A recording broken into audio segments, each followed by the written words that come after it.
name is Daphne, and today we're going to read our book on a book called Rosa Parks. Can you imagine a world where white children could ride a school bus every morning, but black children had to walk? Can you imagine a world where black people couldn't drink from the same water fountain as white people or sit with them on a city bus? This world was real, and it happened in the United States.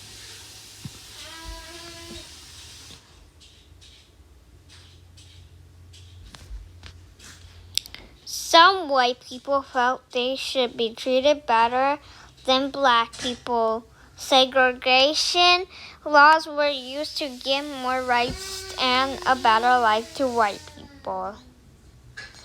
Rosa Parks helped change these unfair laws by thinking and acting. She stood up for herself and others her whole life.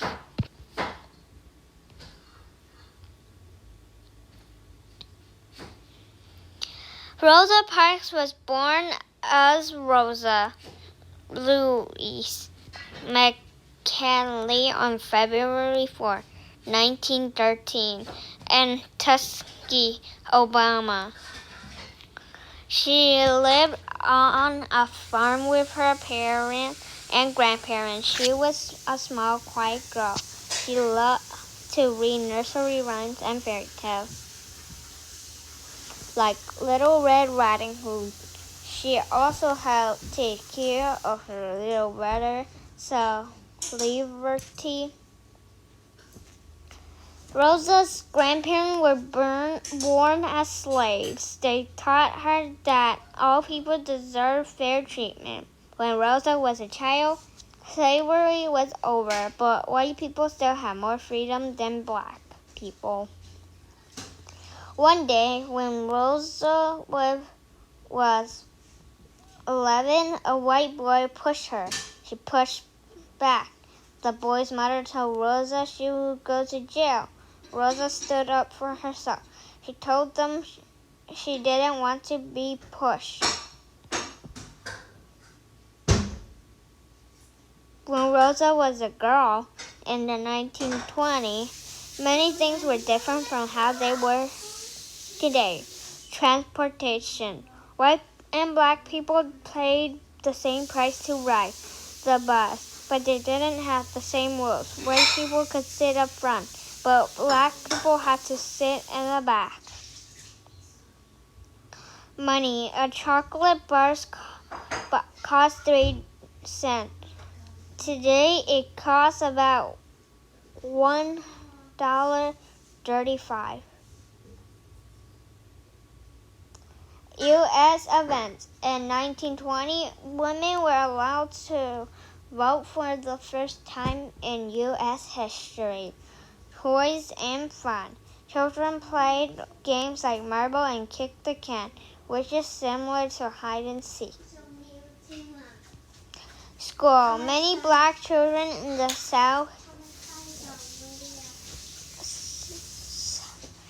southern United States went to school only 6 months a year because they had to work in the fields to help their family. For the same reason, most black children didn't go to school past the 6th grade.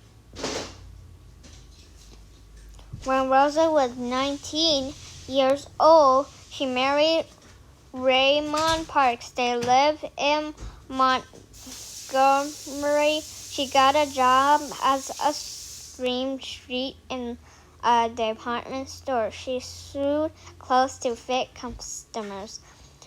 Rosa Parks also worked to spread the word about civil rights. She attended meetings, rallies, and marches. She taught young people how to stand up for themselves. She helped people who were hurt by those who did not believe in civil rights. Standing up for civil rights was not easy, but Parks never gave up. On the night of December 1, 1955, Parks took the bus home after work. She sat down in a seat in the middle of the bus. After a few stops, the bus grew crowded. The driver asked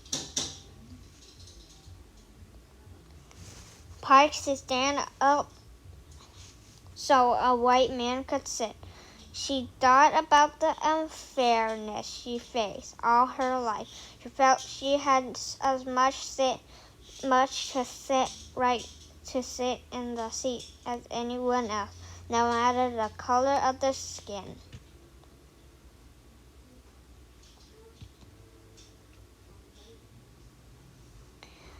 Parks looked the driver in the eye, and a quiet voice.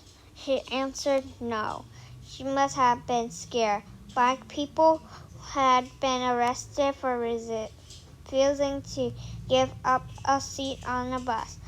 Some had even been hurt or killed for doing the same thing. People on the bus, black and white, feared that would happen.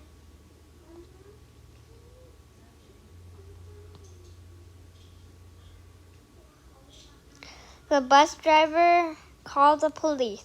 The police arrested Parks. At her trial, the court found her guilty of breaking the state segregation law. She was forced to pay a fine. In her own words, people always say that I didn't give up my seat because I was tired. But that isn't true. No, the only tired I was tired of giving in. Word spread about what happened. Parks' act inspired people to stand up for fair and equal treatment.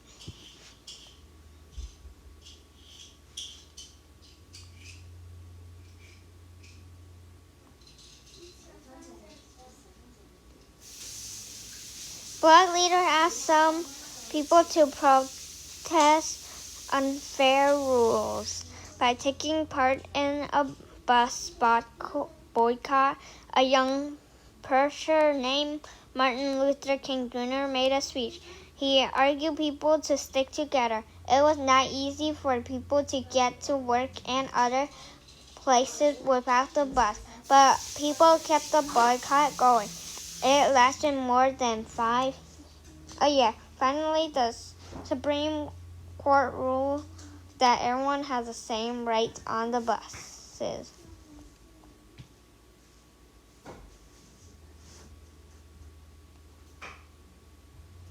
Parks paid a price for protesting after her arrest. Parks and her husband lost their jobs. Angry people threatened them. Finally, in 1957, they left Montgomery and moved to Detroit. In 1965, Parks took a job with a black congressman named John Conyers. For the next 20 years, she worked in Conyers' office. Parks continued to stand up for civil rights. She attended meetings and peaceful protests. She even helped Black people fight unfair in other countries like South Africa. Many people knew about Parks' life because she refused to give up her seat on the bus that day in 1955. But now you know she spent her whole life standing up for fair treatment. Rosa Parks died on October 2005 at age 92. After her death, she was given great honors like the ones President and soldiers receive. And that's the end of Rosa Parks, guys. Don't forget to like and subscribe, turn the notification bell, and I'll see you next time. Bye.